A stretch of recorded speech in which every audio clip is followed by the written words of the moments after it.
All right, everyone. How you doing out there? Welcome into Matchday Minus One here at St. David's Performance Centre. I am Adrian Healy. He is Michael Lahoud. We are brought to you by PointsBet, founding partner of Austin FC. And Michael, we are basking in the afterglow of a historic moment. You and I have had the pleasure of being involved in several historic moments, several firsts for this club, and we've got a new first to talk about. Our first ever win in the Open Cup.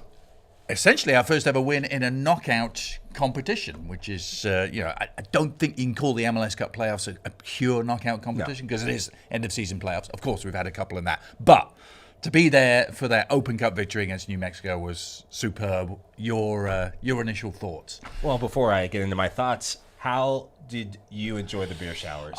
Well, you know what? I've got to say, everything about the night was great at Q2 Stadium, starting with the crowd. I didn't know what to expect from the crowd. Open Cup midweek, not much notice, but 75% at least full, just as loud as a regular league game, and the crowd and the fans brought it. It was as noisy as ever, and I think that really helped lift the team to what was, particularly in the first half, a really solid and comprehensive performance. You and I were texting ahead of the match, and I was thinking about making the drive up I-35, had my calendar spread out, saying this is the match I'm coming up to, but I did the one thing that I think was the boost away from home. I grabbed a Verde margarita. Right. And if you can't be there in person, that's a pretty good... I had to live vicariously through the team's performance, vicariously through you. And boy, were we in for a treat. What we saw, complete performance, professional performance from the team. So difficult when you play in the U.S. Open Cup to not stoop down to your opponent's levels. Right. Every team that's there, every team that advances for a reason. But when you play against USL competition, you can get involved in the physical melee. You can start playing long, maybe trying some things you normally wouldn't try on the training field. But the way the team started the match, the way they continued the match, the relentless nature of their mentality was very impressive. Yeah, it's interesting you bring that up because the contrast to a year ago against San Antonio, who may be a better team, let's not ignore that, but we did get drawn into their game a year ago down there and went out as a result. This was us dictating the terms and the tempo right from the word go. We were clearly the classier team, but that doesn't always pan out, doesn't it? You have to produce, and I just thought the game plan and the way they went about their business was superb. Again, with the five-man, the three centre-back, the two wing-backs, I don't think New Mexico had an answer for that. Just seeing Lundqvist bombing down one flank and Redes and Rigoni doing their thing. We'll get to them. But it was just a really solid game plan. Again, same alignment we'd seen against Portland without Driussi, and it paid dividends. When you play against USL Championship sides, you know they're going to give you your best in the first 10, 15 minutes. And New Mexico, they certainly created a half chance early on in the first 5 minutes. And it was a bit of a nervy start in that regard. But when you have a player like Brad Stuver, who, congratulations to him, captaining the team in a major match for Austin FC, fully deserved. We've seen a couple players wear the armband throughout this season, early start to the season. But after that first half chance for New Mexico, I think the players really settled in. And the moment where I think they really stepped up was changing the speed of play. Yeah. Danny Pereira in midfield, we've been calling for it. Him playing in a more box-to-box role. You see what can happen when he controls the tempo. And there was that half sort of turning on a half turn, speeding up the play in two touches, playing in Rodney Redes. Redes has a left-footed shot, and I think that's when the team woke up, and the attack really started coming to life from there. I'm glad you mentioned Danny Pereira. I thought he just had a super game. Just watching him in person, close up to field level as I was, just like, how we got to hold on to this guy, and we're going to struggle to hold on to this guy in the near future. But almost without Driussi, it almost opens up more of that role for Danny Pereira. But let's not bury the lead, Michael. The lead the lead was the name the crowd were chanting at the end of the game, and indeed during the game the chant went Rodney. Wow. And it was a spine-tingling moment to hear him chant. And Mr. Redes has been a subject of, let's say, fascination amongst the fan base and then certainly the media that cover the team as well for a lot of the time he's been here. But I will take you back to a day here at St. David's Performance Center over 2 years ago, where Austin were playing their first ever preseason game. We were sat in this room calling the game, which was happening just out there. It was against the Houston Dynamo. It was a game Austin ultimately lost, but we saw one Rodney Redes score that day, didn't we, with a diving header, and he looked the part. So what has since transpired with Rodney has been a bit of a mystery, hasn't it? But there was an injury that came right after that game against Houston in that preseason. I don't think he was able to recover from that as quickly as you might have liked. And I think it's just taken him a while. But now, the club's patience, his perseverance is clearly paying off. It's credit to both club and player, because at the highest levels, some players usually don't get that much time to perform or just give that credibility about why they're here. The first ever signing for Austin FC surely delivered, and patience was surely rewarded in the form of Rodney Redes. I mean, the first goal, Rodney Redes coming in hot. The difficulty of that goal, not just to get to the near post, but he is the shortest player on the field, getting up high as if he was the tallest player.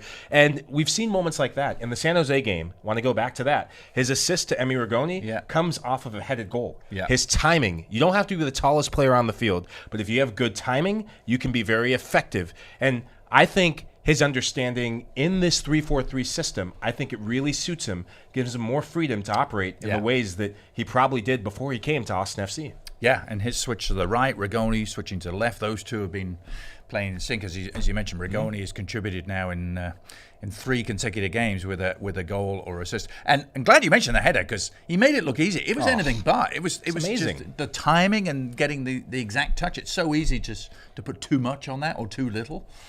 I can tell you what it looks like to get it wrong. I've hit it back across for a throw-in or a goal kick. I think you may have called some of those games. But when you see it in real time versus when you see it in slow motion, it's almost as if he waits for that last second when Emiliano Rigoni is about to take the kick. Then he makes the subtle movement through traffic and to time his jump to generate as much power and accuracy as he did. That is class stuff from Rodney Redes. Yeah. Just give us your thought on the... Redes on the right, Rigoni on the left, a big switch from what we've seen, and it seems to be clicking. This happens sometimes, doesn't it? When you just, the formula isn't quite producing the goods, and you make a little tweak, and somehow things fall into place. Certain formations bring out certain attributes from different players. I think Emiliano Rigoni, when we see him on the right-hand side, he tends to want to cut back on his left. Now on the left-hand side, we've seen him go inside or outside in ways that we saw when he was at Zenit and when he was at Sao Paulo in the Brazilian league. And it's been a new lease on life. Sometimes when you get that first goal, the all-important first goal, the confidence, the weight of expectation washes off, and now you can go about your trade. Yeah. Last thought on the New Mexico game, Michael, because the Redes goal overshadowed the second, but in a way, the second goal, for me, was just the perfect summation of the Josh Wolf philosophy. This is what he wants this team to do. I went back and watched the highlights.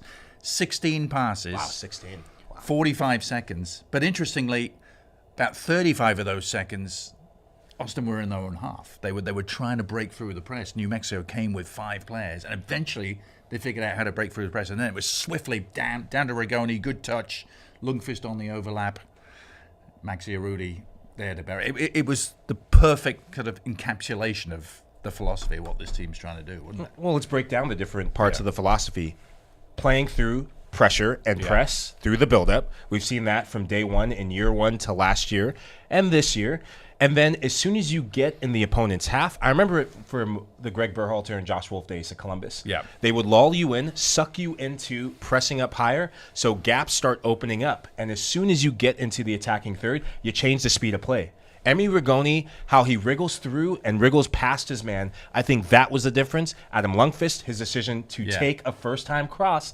We've seen players take too many touches in the final third. Now it's being simplified. I think that first-time pass and cross to Maxi Arudi, I think that gives Maxi all the time in the world. And Maxi, he is not going to miss from there. He's already scored a similar goal against Montreal, where it proved to be the game winner, and he cashed in again. And he is a guy that loves the Open Cup, has won it previously, scoring in the final back in 2016 with Dallas. So, what faces us now in the league? Michael, is just a local derby. We got a Lone Star Showdown with Dallas coming to town on Saturday. Our first meeting of the season. What are your initial thoughts on whether we could build upon what we've done in the last 2 or 3 games in League and Cup, and now take it into a dominant home display against that lot from up I-35? Oh, that team, that pesky team That from lot. up north. That The Frisco pesky Kids. team from up north. Well, when I think of this matchup, there's no matchup like Derby days. I think you said it last year. Yeah. Derby days against Dallas. They yield big moments. They yield moments on either side of the ball, on either side of the field, and they tend to yield goals, aggression, some cards, and the end product in the final third. For Austin, we've said it in the last couple weeks. Yes, this game comes at a good time. This game comes at a good time. They're playing against an FC Dallas team that's winless in their last 3 matches. Yeah. An FC Dallas team that struggled on the road. If you look at their last couple matches on the road, decent team at home, very different team on the road, and Austin is on the ascendancy in terms of form. Yeah, they're coming off the back of a defeat in the Open Cup. Dallas went to Nashville and lost 2-0 during the week. Also coming off a game that was abandoned last week at home, so they don't actually have many minutes under the legs. The game before that, 0-0 draw at Minnesota. Haven't been many goals in Dallas games.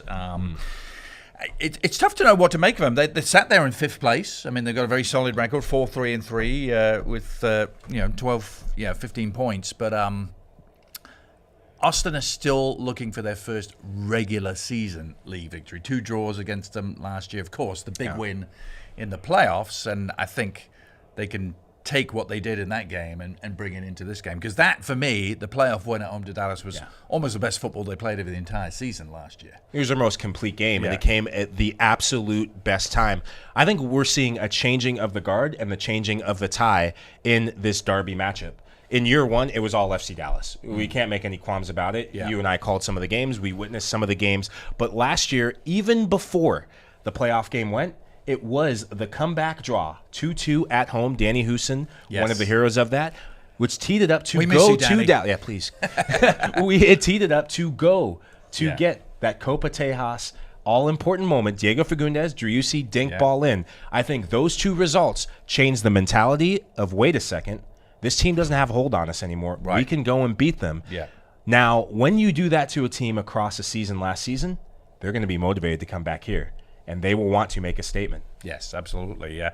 Remember, this game is one of those derbies that does not count towards this season's Copa Tejas, but it just seems to be lined up perfectly. It's does Josh Wolf have any personnel decisions to make on Saturday for you? And given what's worked so well in the last 2 games and who didn't start last night, Radovanovic played some minutes. I wonder if we get to see him start on Saturday. I'm so glad you mentioned that because the back line has been decimated at times with injuries. Maybe decimated is a harsh word, but it's had injuries.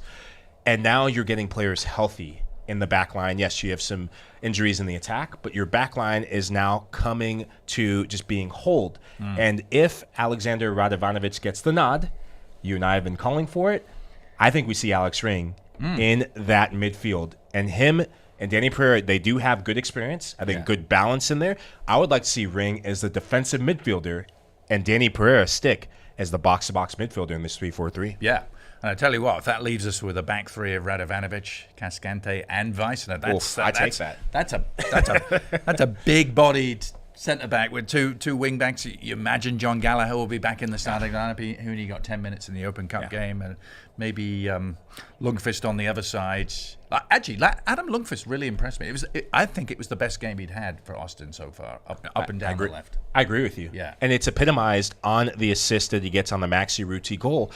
But from the onset, he was getting in the box. He almost seemed like he had a new lease on life, just knowing that, hey, this is how I play. We've seen him before in Major League Soccer. He wants to get forward, and he's an honest player who will track back and make the big plays, but he's better in the attack. And in a 4-3-3, you almost withhold some of his skill sets, forcing him to sit back a bit more. Yeah, and a new Texan derby for him as well. He's played in all those Houston-Dallas games in recent seasons. Now gets to sample the I-35 battle. At number 9, you assume maybe it's Giassi Zardes. I mean, Maxi played 90-plus minutes last night. He was still running everywhere at the end, wouldn't he? maybe it's dangerous to assume anything at this point. Now, who knows at this point? Right. But you have to reward Maxey for his relentless work ethic, and you got to goal.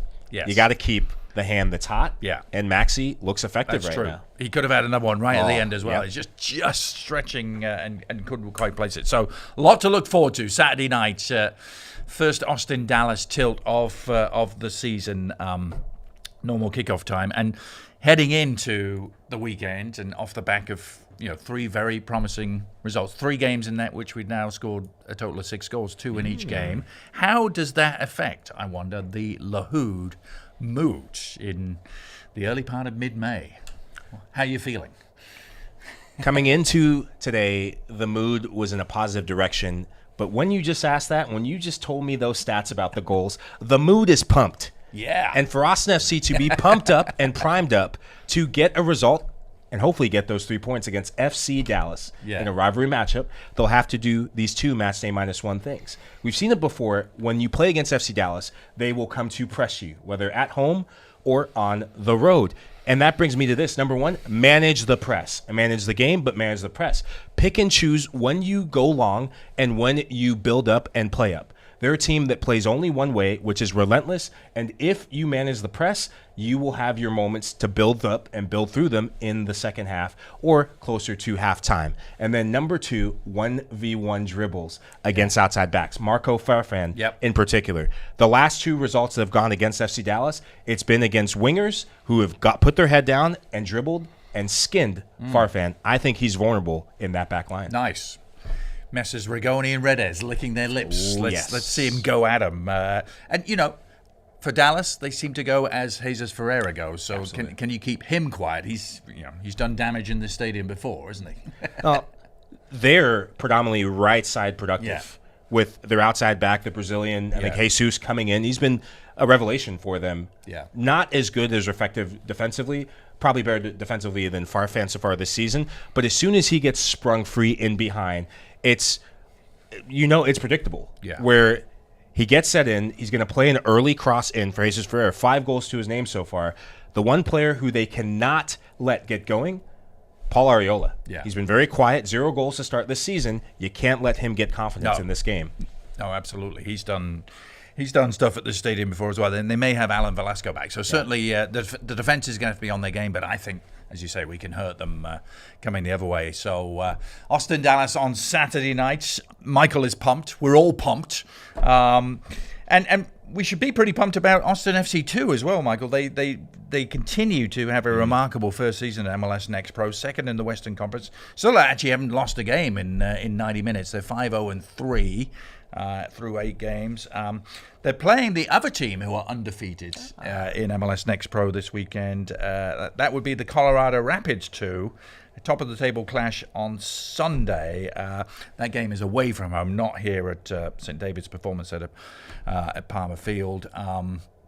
So just your brief thoughts on how they continue to really rise to every challenge that's thrown at them. You see the benefit of having first-team players, having college players who are drafted in, and academy players. It's one ecosystem, it's one philosophy, and the players are reaping the rewards by executing when it counts through the course of 90 minutes. Look at the different goal scorers. You have David Rodriguez, who gets the game-winning goal against Portland. Congratulations to you, and congratulations to the team for getting their first official away win without the need of penalty kicks. And they will be buoyed going away on the road against a good Colorado team because of that. Yeah, so should be a tasty one to watch. You can find that on Apple TV as well. The Sunday game against Colorado. Let's begin to wind down with a moment of gratitude and a player who wasn't involved last night for a very good reason. The young teen Wolf, Mr. Owen Wolf, is departing for Argentina on his way to the what should be an amazing experience, playing in an under-20 World Cup. Can you imagine, Michael? And going to represent the US at that tournament. Just your thoughts on what it means for him and what it means for the club to be able to sit here and watch him in Argentina as well. Well, it runs in the family. Yes. His father, Josh Wolf, Austin FC head coach, doing the same. So monumental moment for father and son. But for Owen Wolf, we've seen his game progress. We've seen him develop, not just physically, but with his footballing IQ. I think he's deserving to be in that group. And what a good, solid group that the U20 national team have to compete on the world's biggest stage. These are the sort of tournaments that can change your whole life. Yeah. Not just in MLS, but your future in terms of European prospects. Yeah, and I think you'll see plenty of game time, all signs pointing to him being a starter, and it's going to be fantastic to see. And again, he talk about being in the shop window as well. If you're thinking about future prospects, having a great under-20 World Cup can elevate you massively, can't it? We see it every time the tournament comes. Some players who have changed their lives, changed their families' lives, and changed their entire careers. It stemmed from big tournaments like this. Yeah. So, Under-20 World Cup coming up May the 20th, I believe it starts for the US down in Argentina. But for Austin, it's Dallas, Saturday night, MLS Season Pass on Apple TV. I will be glancing very with some intense interest from up in Denver, where I'm doing the Colorado Philly game. So, which I think kicks off an hour later. So I'll be able to watch the first bit of it anyway. So, be the first time I haven't been there in the house for a Texas derby. So. Lot to savor. I can't wait for Saturday. I've got a feeling they're going to turn it on Saturday night. I've got a good feeling. Yeah. I will close on this. The Black Eyed Peas song. I've got a feeling that tonight's going to be a good night. Well, tomorrow night it's going to be a good night. Yeah. Thanks for watching, everyone. Enjoy the game. Enjoy the Dallas game, and the game's coming thick and fast as well. With another game in midweek next week. We'll be back with Matchday -1, same time, same place. See you then.